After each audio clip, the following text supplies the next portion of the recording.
नमः श्रीयतिराजाय विवेकानन्दसूरये सच्चित्सुखस्वरूपाय स्वामिने तापहारिणे जननीं शारदां देवीं रामकृष्णं जगद्गुरुं पादपद्मे तयोः श्रित्वा प्रणमामि मुहुर्मुहुः। Revered Swami Chidanandaji Maharaj, your Swami Vardhanandaji Maharaj, dear friends, I am extremely happy to be here this evening. At the outset, I am grateful to Revered Swami Chidanandaji Maharaj for giving me this opportunity of meeting you all. Just now, as you heard, I basically came from India to USA to participate in the 19th International Congress in Vedanta. And then, since I was coming here, I thought of making a pilgrimage. This is a great pilgrim center, USA, great pilgrim place, whole of USA.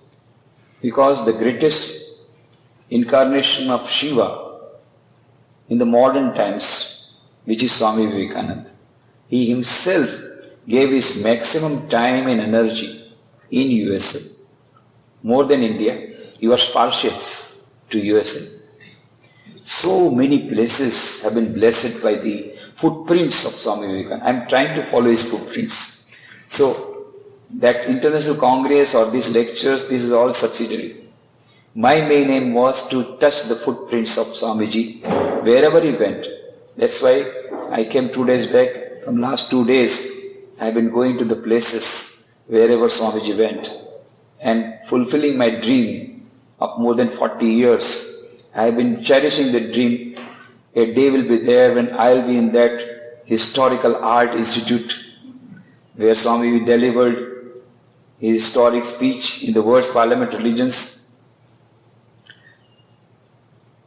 Swamiji started with the bombardment at Chicago only, all his message. The first bomb explosion took place in world's parliament religions. He conquered the world, as it were, here in Chicago.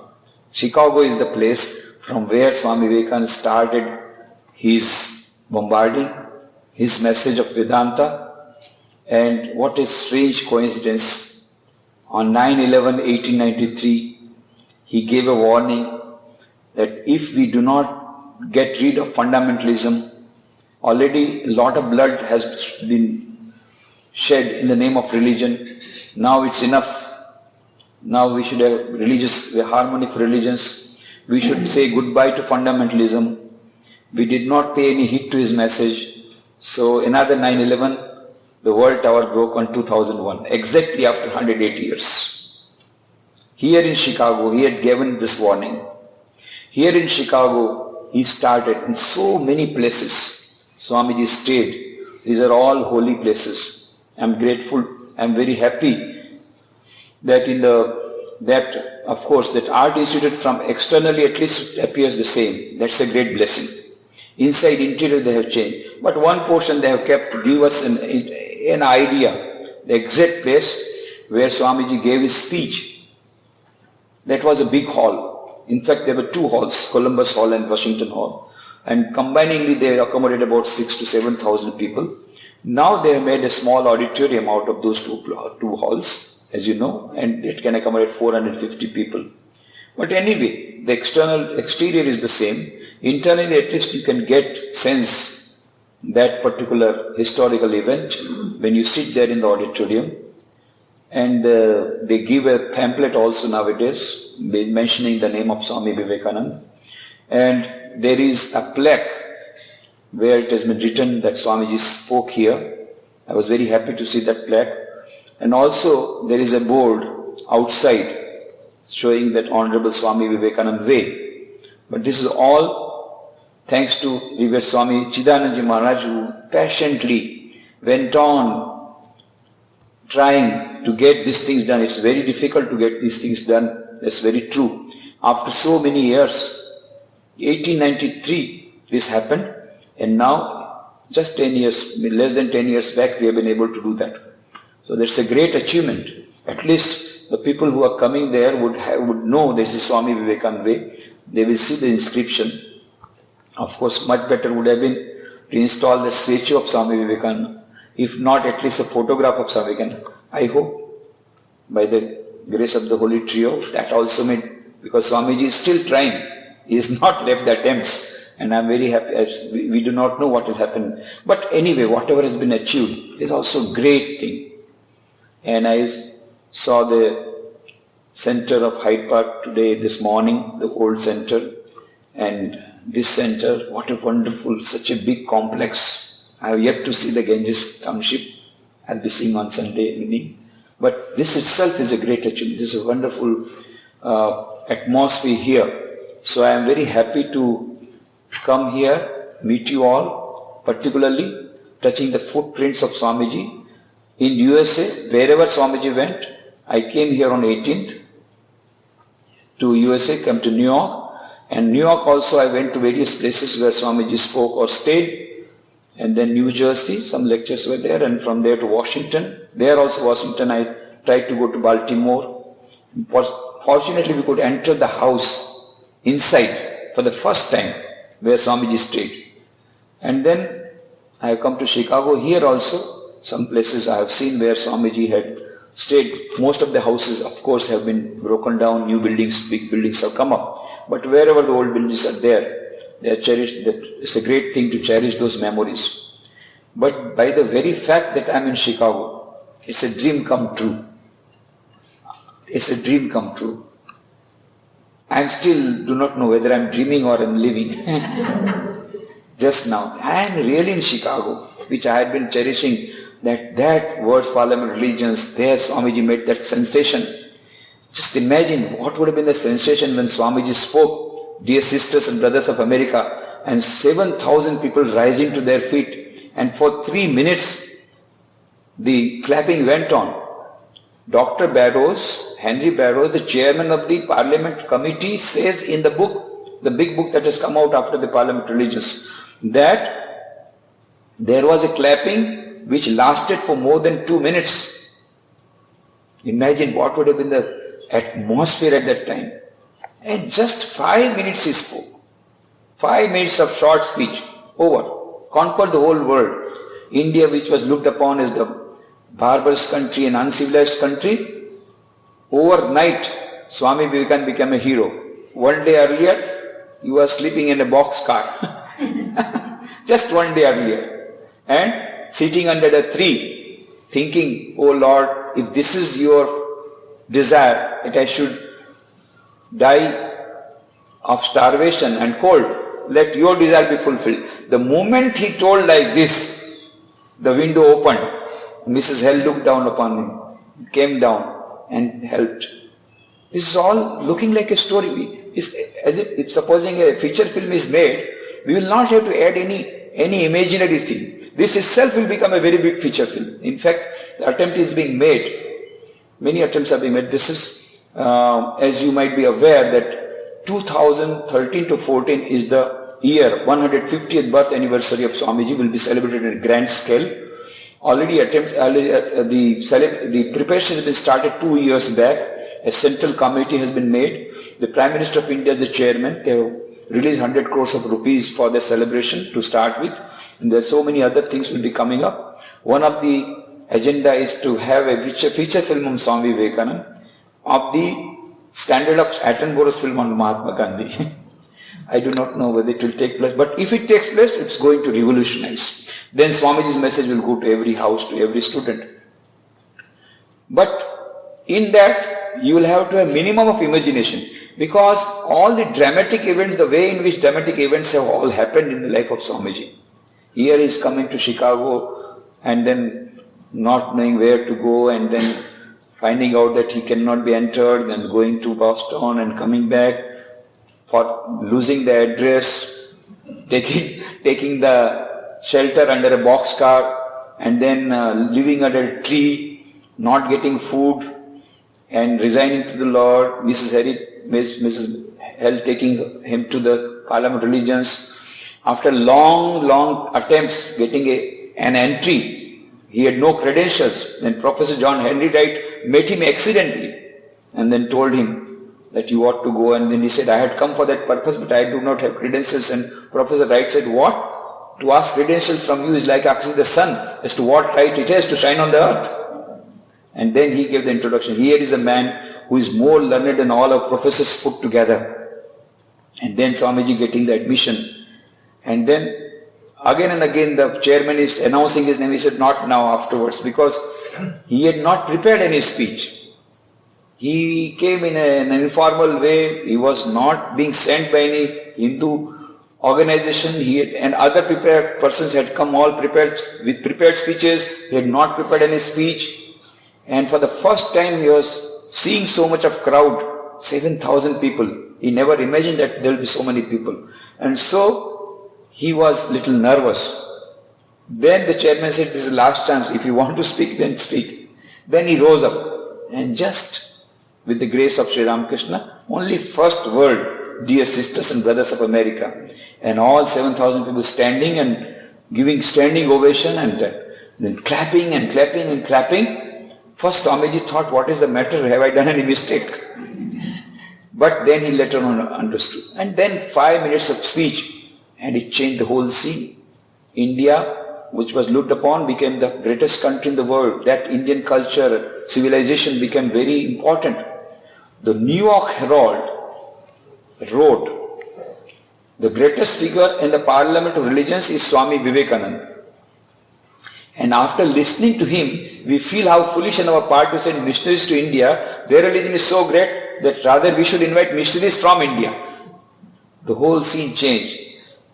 With the result, the income of the Christian missionary went down by 10 times. It became 1/10. Naturally, he became an enemy for the Orthodox Christians, and this all went on. But all these scenes are almost dramatic scenes in the life of Swami Vivekananda. This all happened in Chicago. So if a film is made on Swami Vivekananda, of course, the most important part will be Chicago addresses and his stay in Chicago. He's staying with the Hell family and then meeting Rockefeller and all that. So I'm very happy that I'm here in Chicago, and I'm grateful to Swamiji that he has given me the opportunity of meeting you all. Now he has told me that to give a speech on time management for spiritual aspirants. It's a very important subject, as Maharaj told, for all of us. At least for me, because I am not able to manage time, so I know very well what is the importance of time management. We are all trying, so don't think I am an expert in time management. But I am learning the lessons. If you do not manage time properly, what can be the losses? So we are just learning.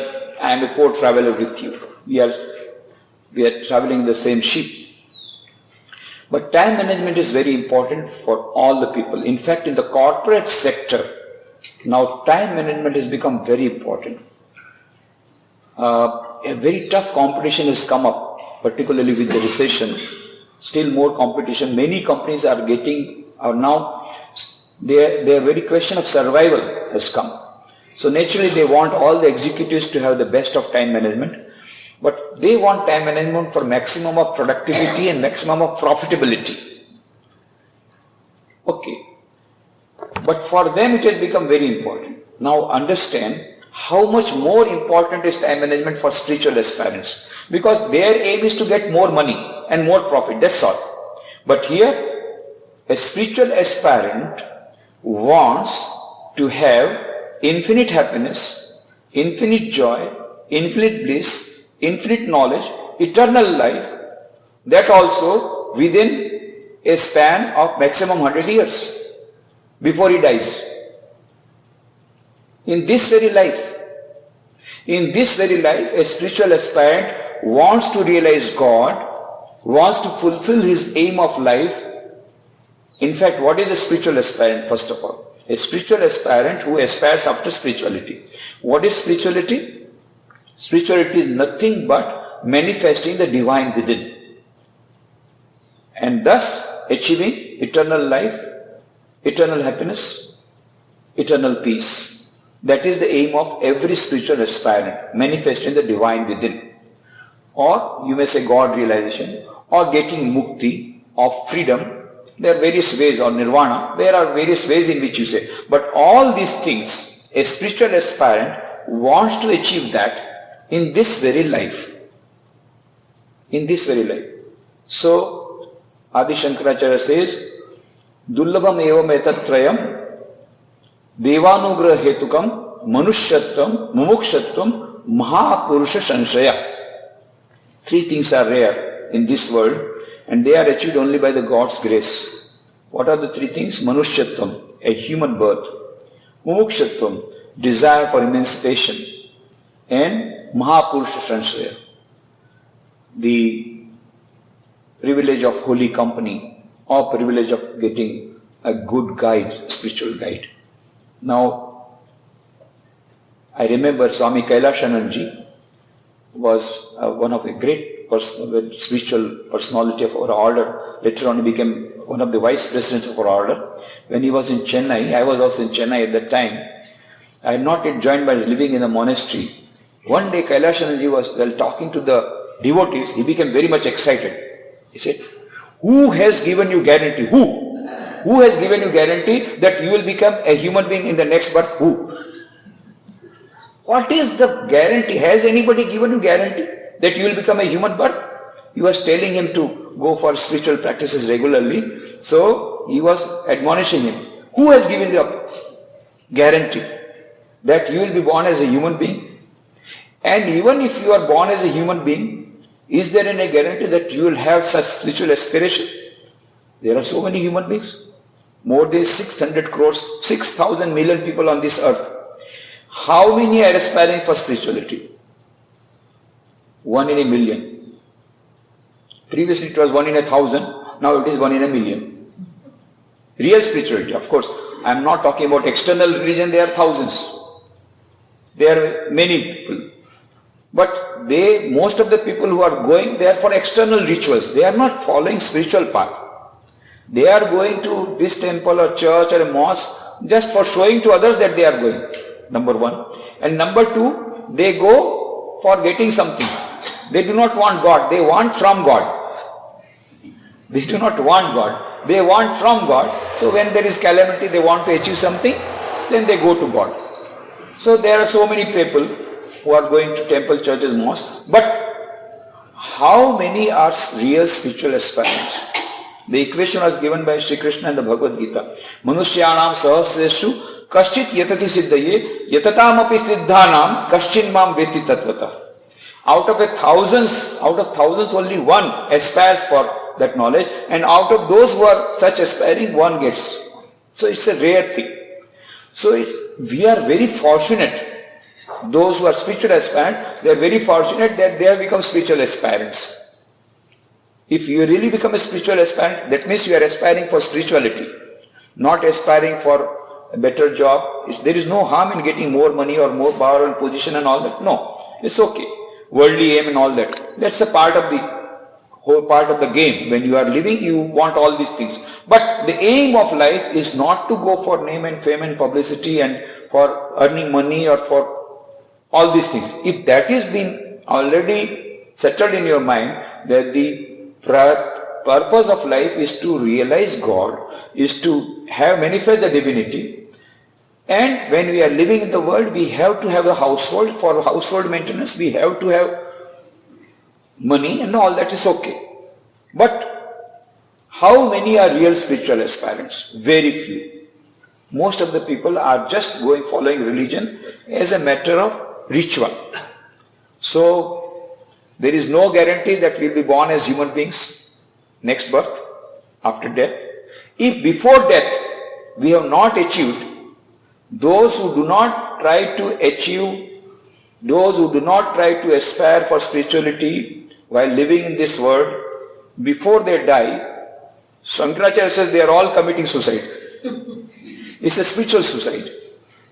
If we are not really trying to get our aim of life while we are living, while we are breathing, till the last breath, after the breath is over, no more attempt is required, and you cannot do also.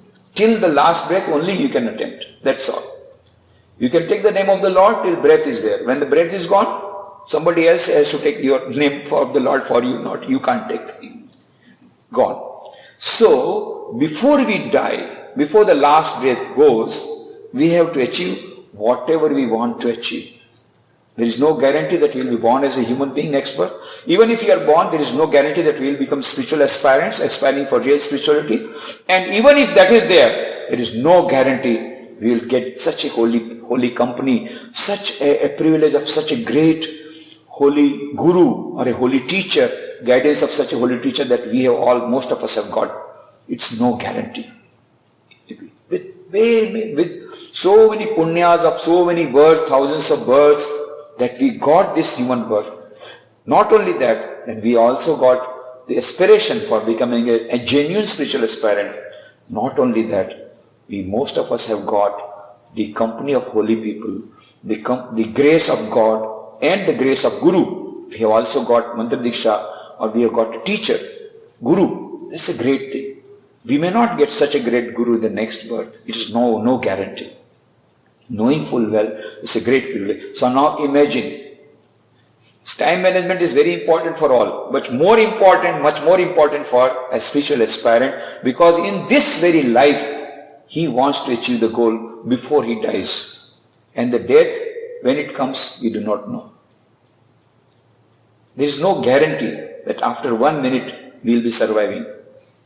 There may be bomb explosion, a terrorist may come, and suddenly throw a bomb, or an aeroplane may strike, either accidentally or deliberately, or may earthquake.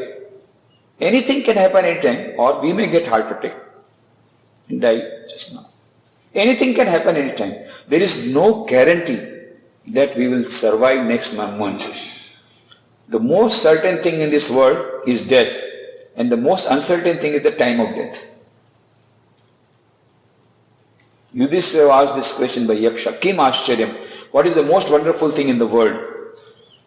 Of course, had we been there, we would have narrated 9 wonders of the world, including Taj Mahal. But Yudhishthira was very wise. He said, the most wonderful thing is that before his very eyes, every person sees so many people dying. Sometimes his own kith and kin dying, his own relatives dying, and yet everyone thinks he or she is never going to die. Everybody plans in such a manner as if he or she is never going to die. Everybody is accumulating money in such a manner as if that fixed deposit is going to go along with him after the death. Nothing will go. Whatever land we have acquired, whatever buildings we have constructed, the best building that you have constructed after 20 years of attempts, of efforts, will also not go. The fixed deposit will not go. The key of fixed deposit will not go. The dresses, latest dress, latest mobile, latest car, nothing will go with us. Nothing will go at the time of death. Everybody has to face death. And Yudhishthira says, this is the most important, most wonderful thing. Everybody sees death before his own eyes. And now because of TV and other media, we are able to see so many deaths sitting in the drawing room. We see so many deaths every day. And yet this idea never strikes us that we also can die. Never. That is the most wonderful thing. Everybody thinks that he or she is going to live forever.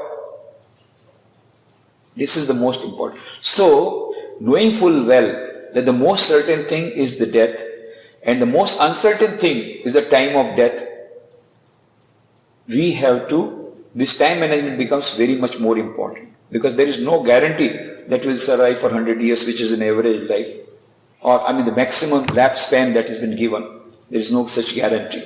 That is why it is told, Tulsidas says, Kaal kare so aaj kare so ab, palma parlay hoegi, bohri karego kab. Tulsidas says, whatever you want to do tomorrow, you do it today. Whatever you want to do it today, do it just now. Kaal kare so aaj kare so ab, palma parle hoegi, bohuri karego kab. What happens next moment you do not know. So you do it now. Now is the time. Live in the present. So they say humorously, though many people are now doing accounting. So In the accounts language, they say that what is yesterday? So they say yesterday is a cancelled check. It's a cancelled check, gone. You cannot do anything now. It's a cancelled check. With cancelled check, you can't do anything. Future is a promissory note. Present is the cash. Utilize the cash to the maximum. Live in the present, whatever time is present. Because future you do not know, it's just a promissory note.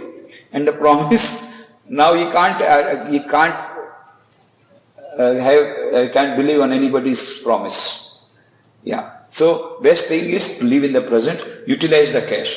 So that is why for a spiritual aspirant, time management becomes very important. Now what is time? Time is not an absolute item. Previously we were thinking the space is absolute. No.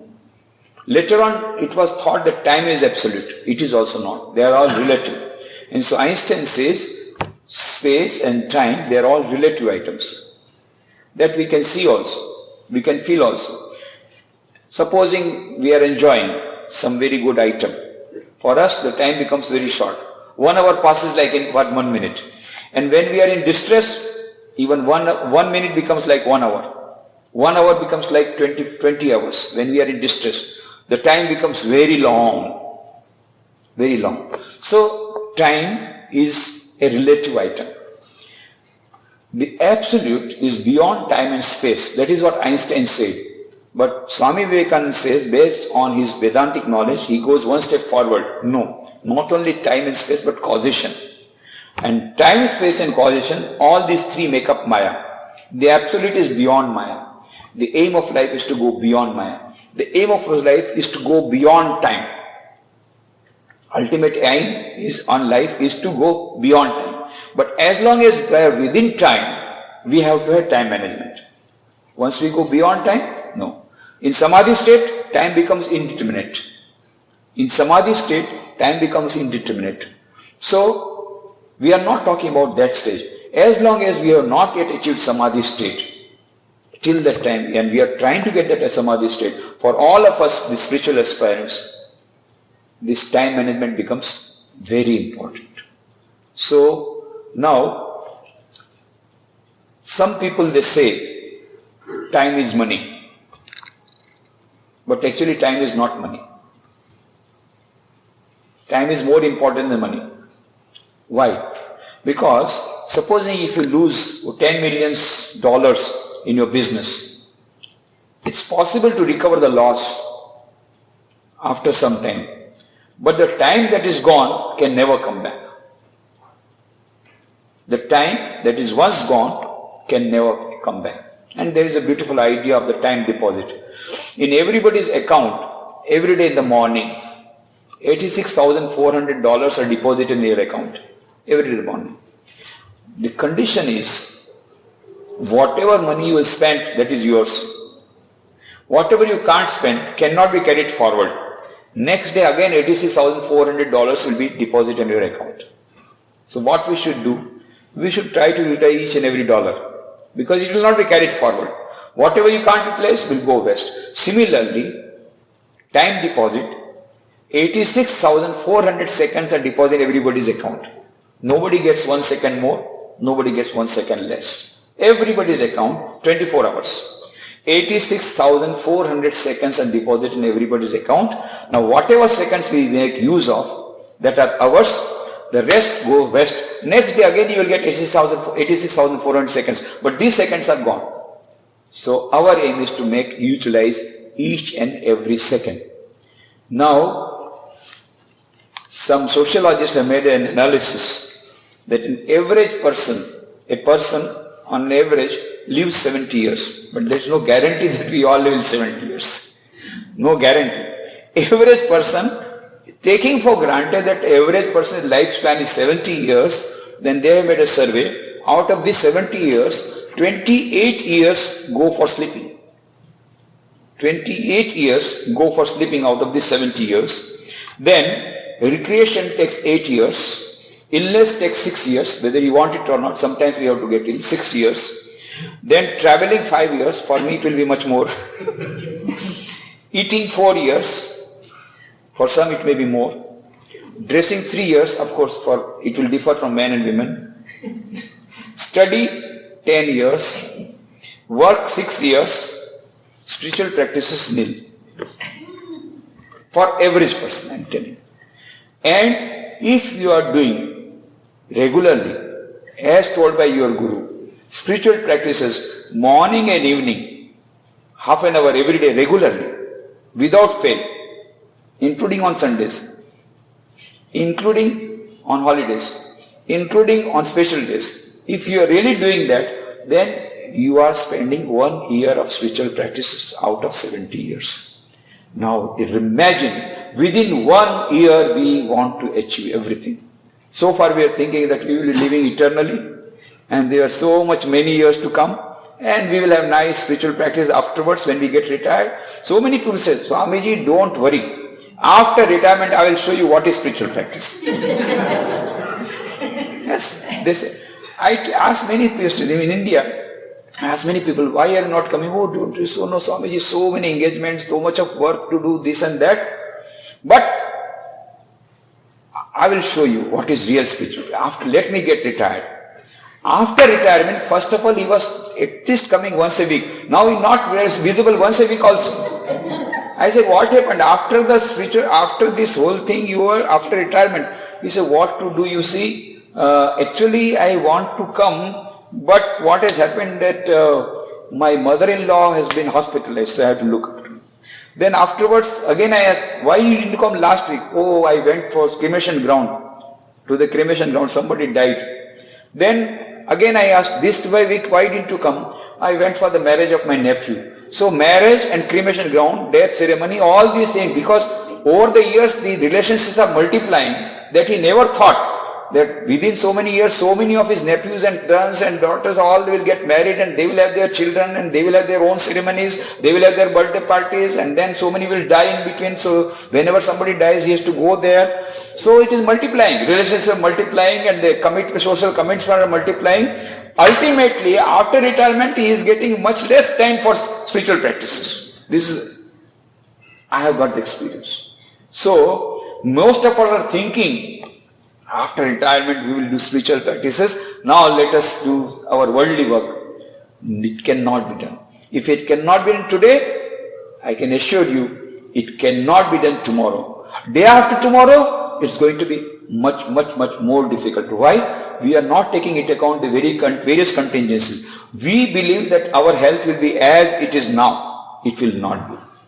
If it is there, very good. God forbid that you continue to have the same thing. But it is, most of the time, it doesn't happen.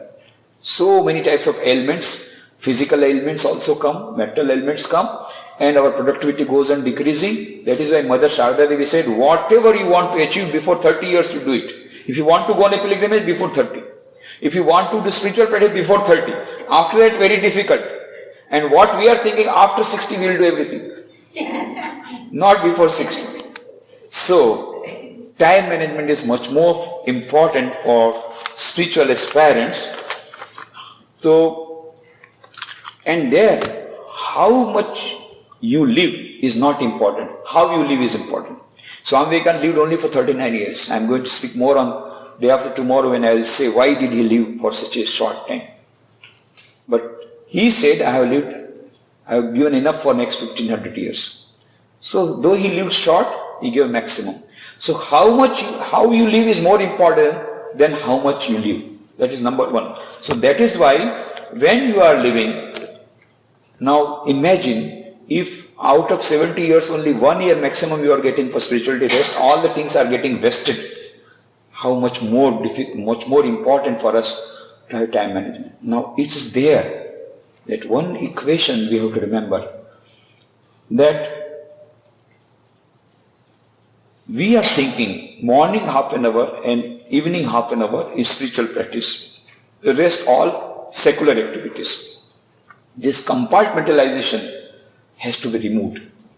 Spirituality for a sincere spiritual aspirant is a 24-hour business. We cannot afford to lose a single second because we have got very few seconds with us. We cannot afford to miss a single second. So 24 hours we must have spiritual practices as long as we are. How this can be done? This can only be done by converting whatever we are doing into worship, into spiritual practice. How this can be done?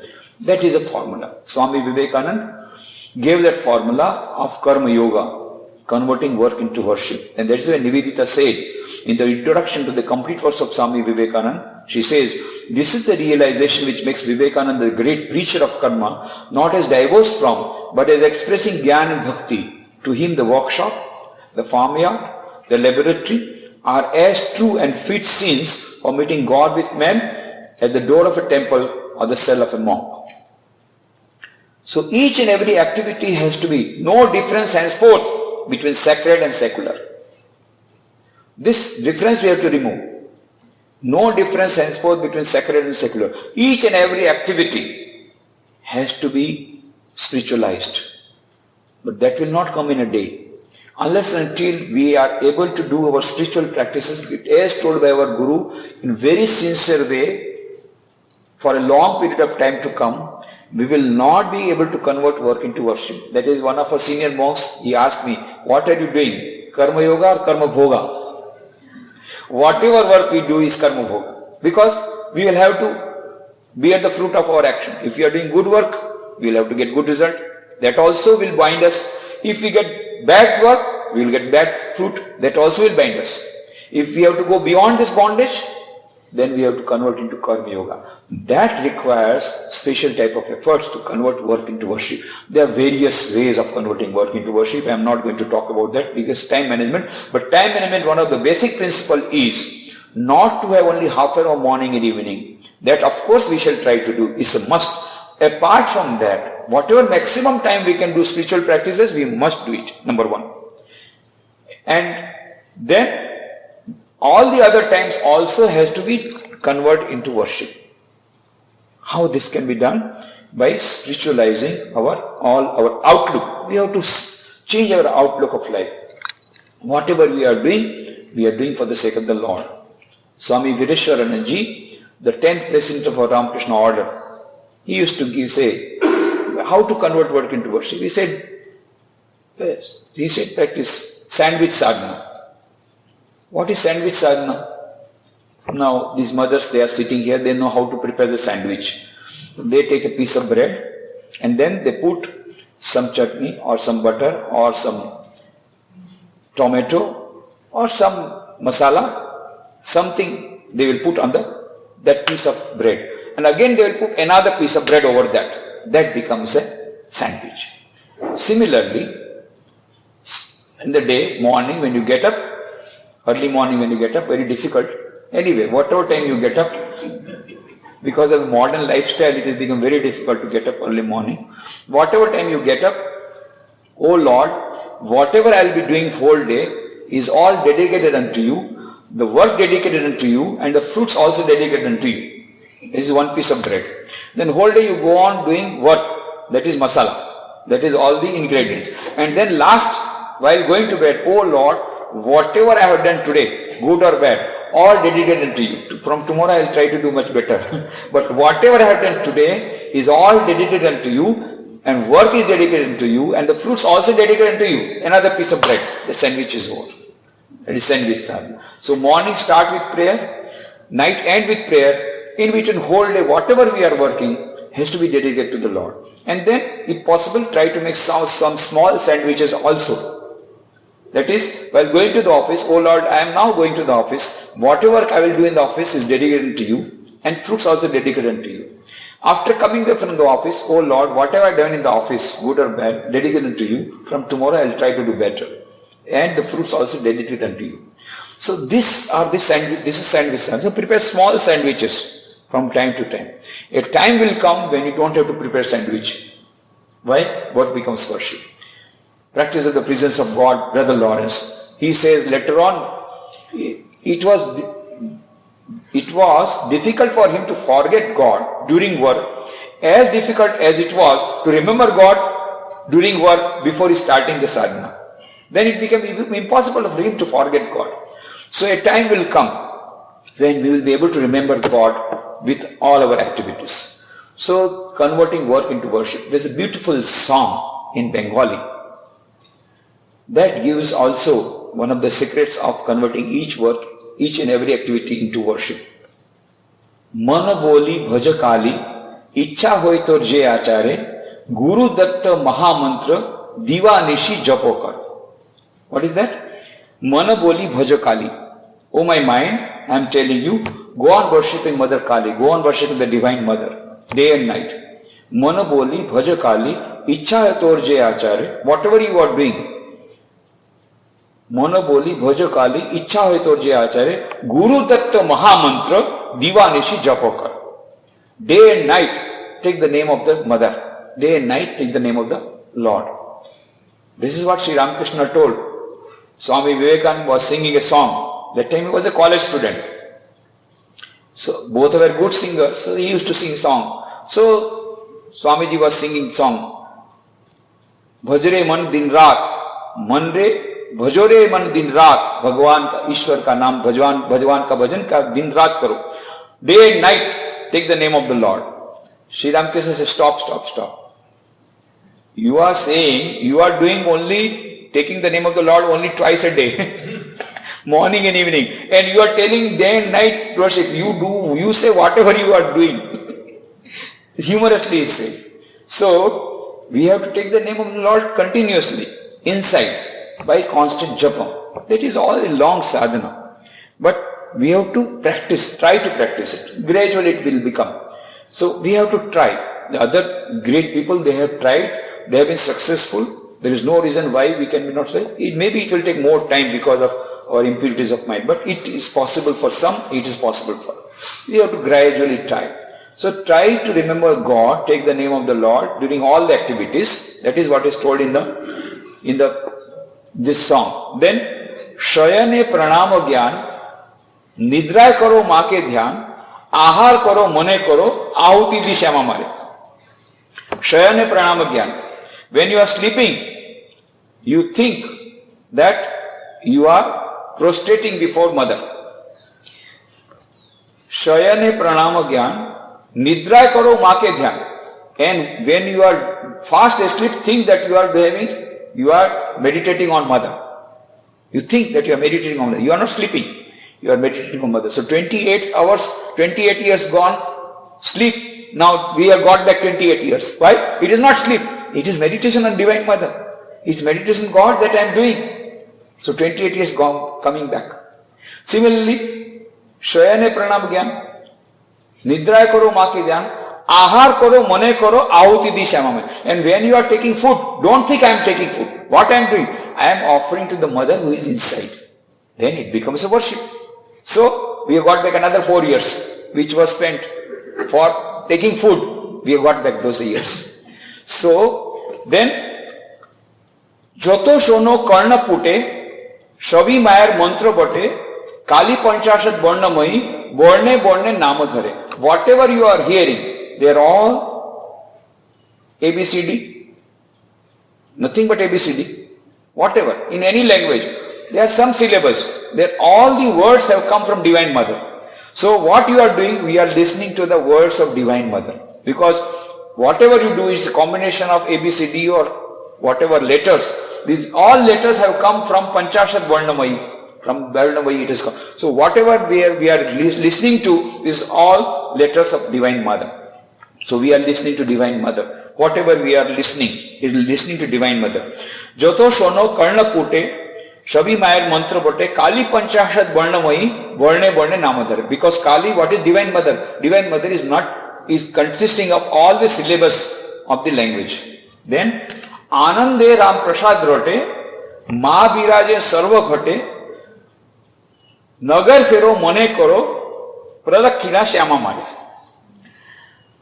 Anande Ram Prasad rote. Ram Prasad, he has written this song, a very great poet. He says, Anande Ram Prasad. Ram Prasad is joyfully telling that Ma Birajin Sarva Ghate.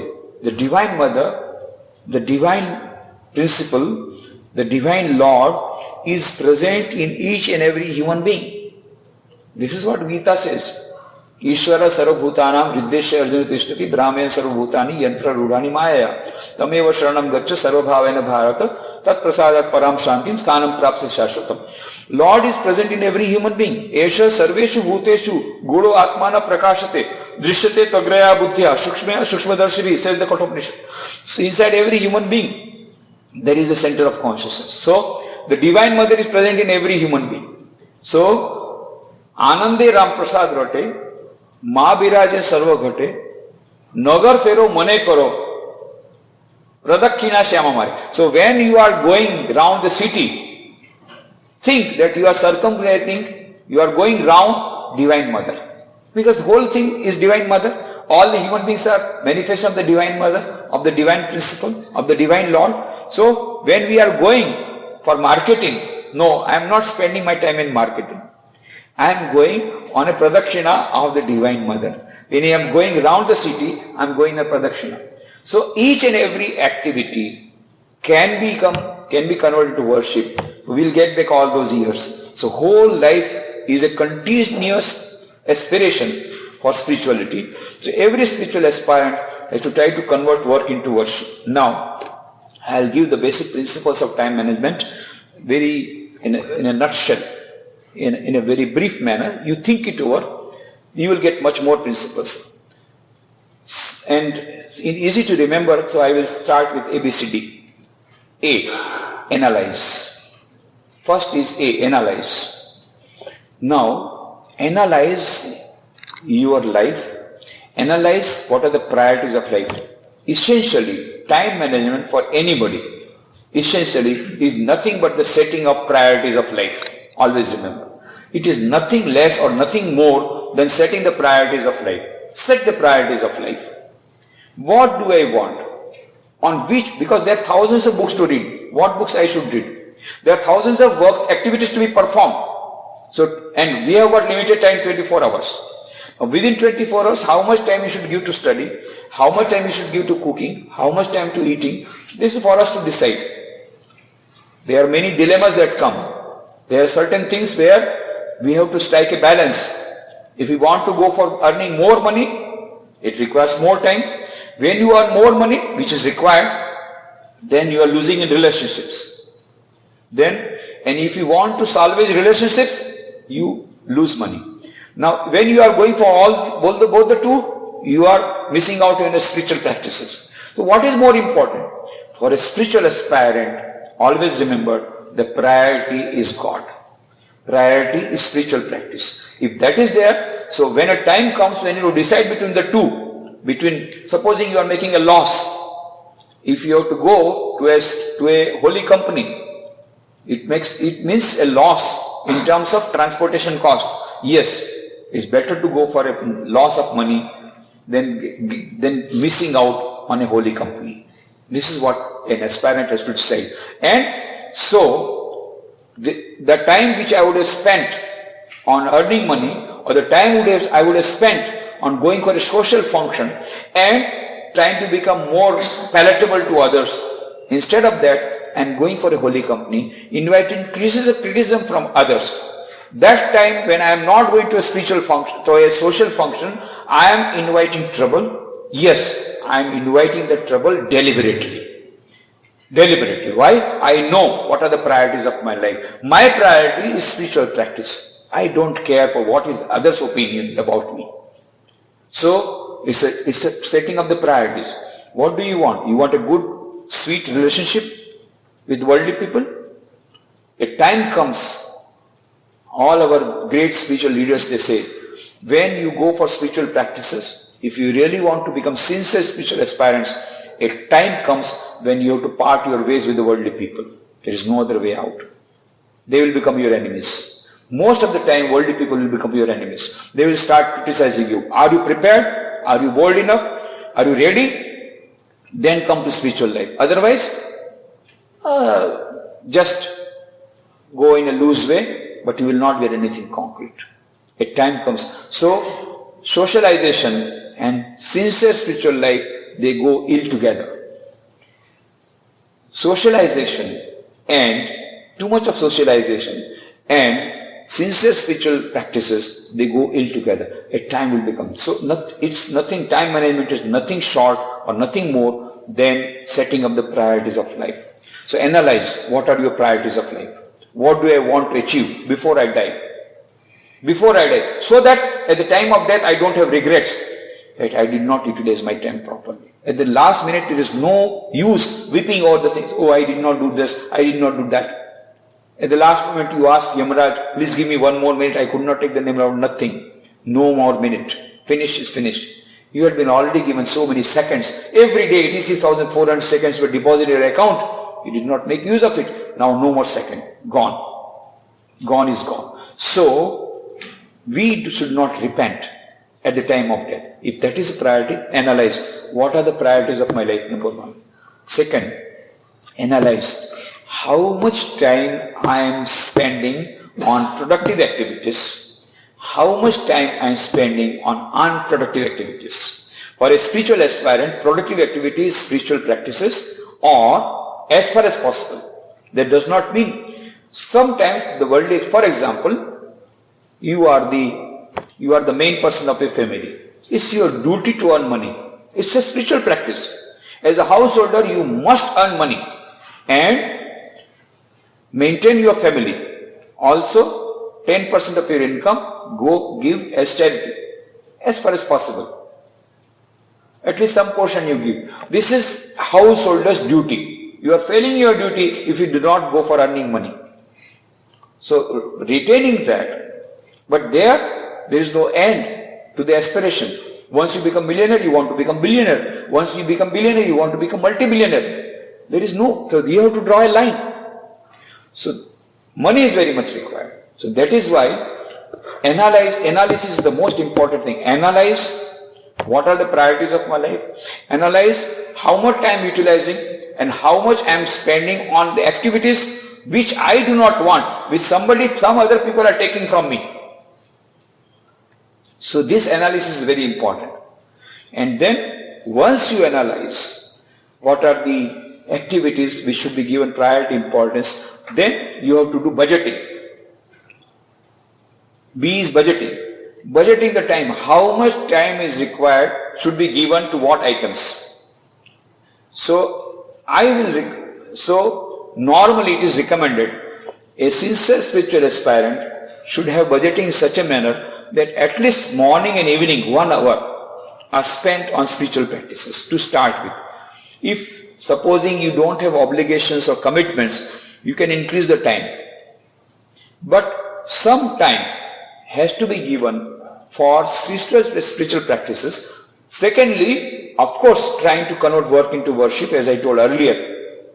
But trying to have, so budgeting is very much required. How much time we should give for relationships, how much time for eating, how much time for sleeping, how much time for our main activities, spiritual practices, that has to, budgeting is very much required.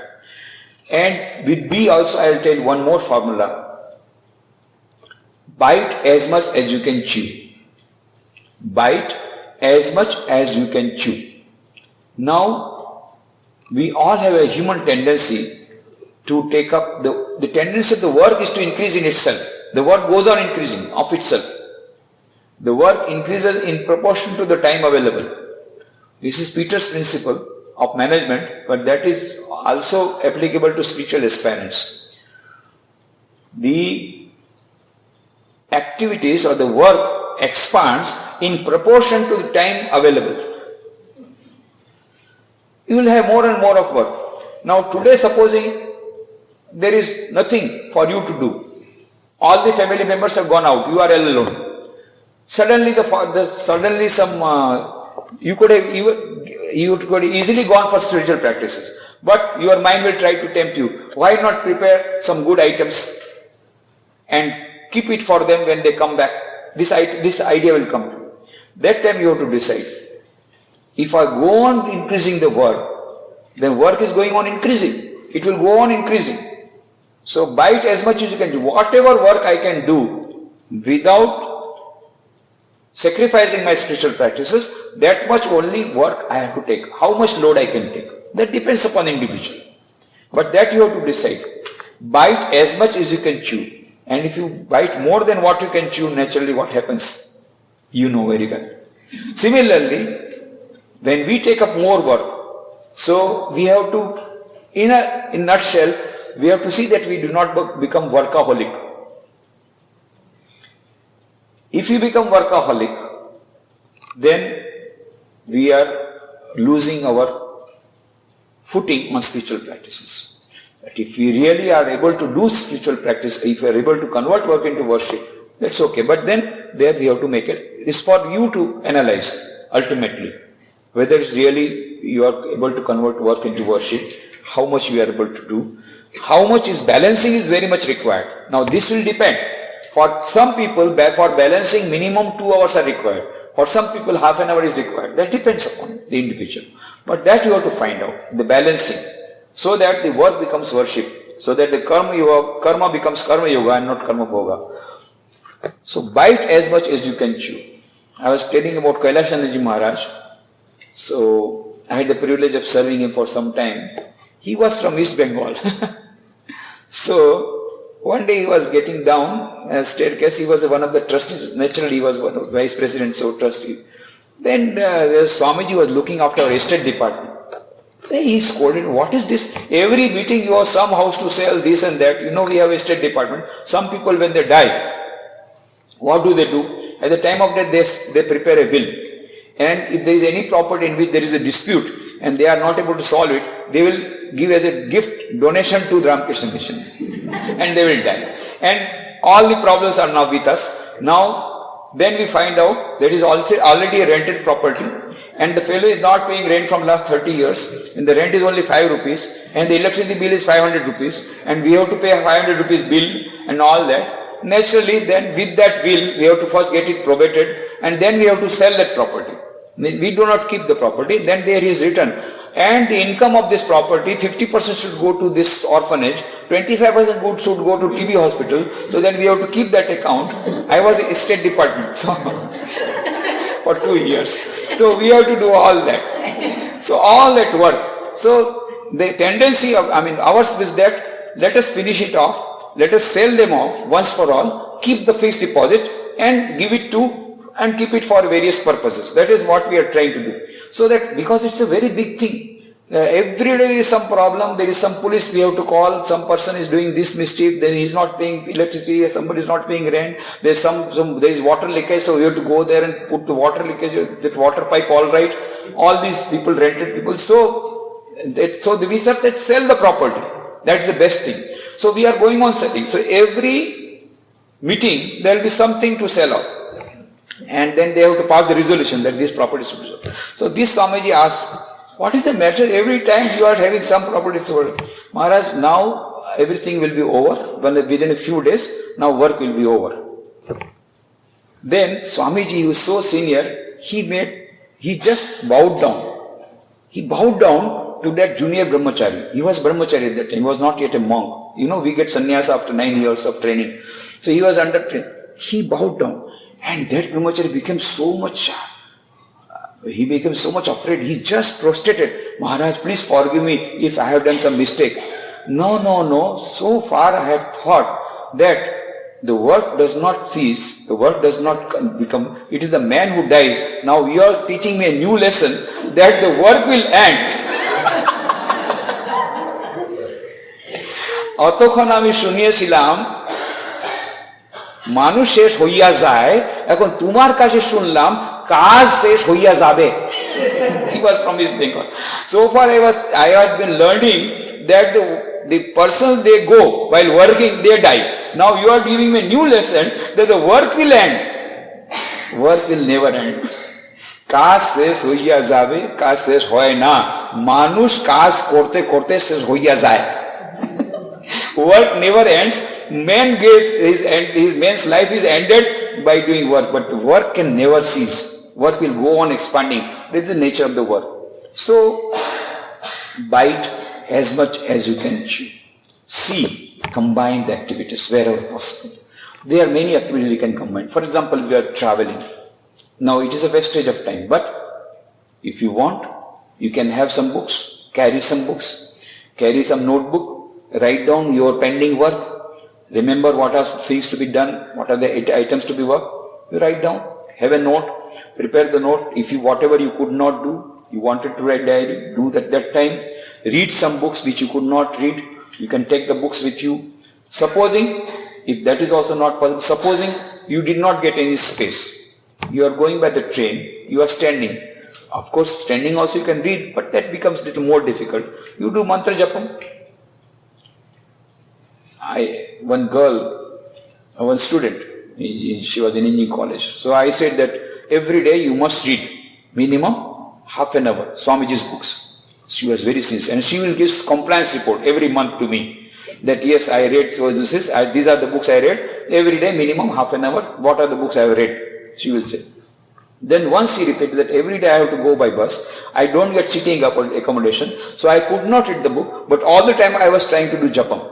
I said, okay, this also allowed. So some way we are trying to make use of the traveling time.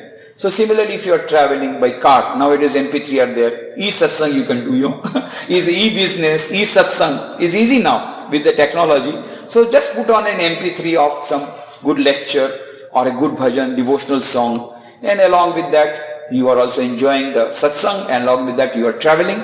So there are various ways.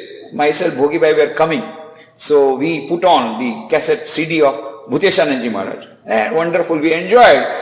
It's such a long journey, but we did not know when the journey ended. We were in Chicago. We started from Washington, morning 5 o'clock, and came here evening 6 o'clock. In between we had some bhajans, devotional songs, and lectures by senior monks. Of course, in between we took tea and also nice snacks, and nicely we enjoyed. So, traveling time can be utilized, combine the activity. Similarly, supposing if you are cooking, cooking does not require cook, the cooker will cook. What you will do? Cooker will cook for itself while the cooking. At the same time, you can prepare the chapati while the cooking is going on. That you know better than me. Of course, you are doing it also. But there are various ways in which combining activities that helps. By the time this is over, you do that thing. By the time this is over, that time you put on also some song. So there are various ways, you know much better than me, in which these activities can be combined. So combine the activities wherever possible, by which you can get time. So that is D is delegate. Delegation is most important. Now, this is very difficult for those who are perfectionists, unfortunately. Those who are perfectionists, they want to do everything themselves, because there is not a more perfect way in which anybody else can do than they can do a particular work. So they have to do everything themselves. Each and every work they want to do themselves, and naturally the time is only 24 hours. So they are always falling short of time. Now, some of the activity, if you delegate, it may be anything. Supposing you are in office, you are working in an office, then there is some certain activity that you delegate to your subordinate in your office. Maybe in your house also. Certain activity you delegate to somebody. Now what happens? Delegation, but at the time we have to remember when to delegate, how to delegate, whom to delegate. These things are necessary. Otherwise it will be failure. When to delegate, how to delegate, whom to delegate. The person whom you delegate should be a reliable person. He may not be as perfect as you are. There cannot be any person who is as perfect as you are, number one. That you have to remember. If you want a person to be as perfect as you are in the manner in which you want the work to be done, you will never get it. That you can never do. You have to make a compromise, but minimum, some compromise you have to do. But try to get a person who will try to do that job as much as possible. Now, if you don't get that person, you can get such a person. You can hire such a person. If you cannot get such a person by hiring also, then you can train a person. Now, initial period of training is difficult. That is good. That is an investment. But that is a good investment. Once you have trained that person, then you will be able to delegate it. So delegation is very important. All the work in the world you cannot do. So you must know when to delegate, whom to delegate, more important, and then most important, how to delegate. When you delegate a thing, do not delegate any responsibility without also delegating the authority. Normally what we try to do is that we try to delegate a particular work to somebody, but we do not give him that responsibility. Along with that responsibility, we do not give that authority. He has to be empowered. He or she has to be empowered. Then, and given proper training, then only you will be seeing that if not 100%, at least to a certain extent, that work is being done in the manner in which you want, and gradually you go delegate more. Tremendous. I have seen so many examples. So many people have reported to me that after delegation, so much they were doing it themselves. Now, once it is given, he was doing 10 persons job. Now he has given it to 10 persons, so he is free. But it takes time to delegate. But these are various ways. Of course, then E is the most important thing. E is the most important thing. That is, eliminate the activities which are not productive. From a spiritual aspirant point of view, eliminate the activities which are not productive. They are simply wastage of time. For example, internet cheating, chatting, or TV, or something. You find out for yourself what are the various activities which are taking your time. You try to find out and eliminate those activities. And F is fast forward. Fast forward. So, Darwin said it is a survival of the fittest, but Alvin Toffler says no, it is survival of the fastest. So you have to go fast wherever possible, but of course, when you are driving a car, don't go beyond speed limit. Otherwise, you will get a ticket. But within that limit, you try to go as fast as possible. The best thing is to have fast forward. Your watch should be half an hour fast. Sometimes it helps psychologically. And then, most important, fixed routine.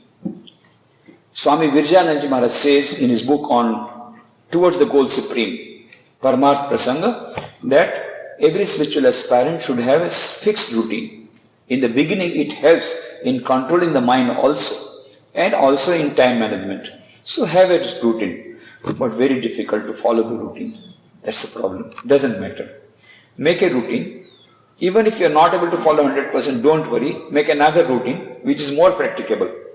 Don't make an ideal routine. Make a routine which is you are able to follow and try to make it more and more ideal gradually. But there should be time spent. What happens? That when you have got a fixed time for getting up, a fixed time for sleeping, a fixed time for your spiritual practices, automatically the mind will be attuned. Supposing, for example, in India, in our ashramas, 12 o'clock is our lunch. The bell goes for lunch. And every day we take lunch at 12 o'clock. Now sometimes when I'm in schools or colleges, I'm talking to them, there's a retreat going. 12 o'clock, the bell will ring inside my mind. Now I'm in school, but inside the bell will ring that now is the time for food. Then I have to tell, not now. Now I am in a school, well, let me finish this program. When I go to ashrama, then I will have lunch. Don't disturb me now. I have to tell my mind. Why? Mind has become attuned. 12 o'clock it has to take lunch. Similarly, morning 5 o'clock, every day I am meditating. Morning 5 o'clock, mind will say, let us meditate. So it has become habituated gradually. So this, then it helps in reducing our settling down time. Normally what happens when we sit down for meditation, lot of time goes away in settling down. The mind wanders here and there to make it well. But if we have a fixed time, then it is easier for us to go for spiritual practices. Already I have taken more time. I am myself going beyond time management. So I am grateful to Revered Swamiji Maharaj, Vichidanand Maharaj, for giving the opportunity of meeting you all. I am very happy to meet you all, and I pray at the feet of Sri Ramakrishna Ma Sharda Devi Swami Vivekananda that with their blessings we may be able to manage our time properly, better way, and achieve the goal of life before we die. Thank you very much.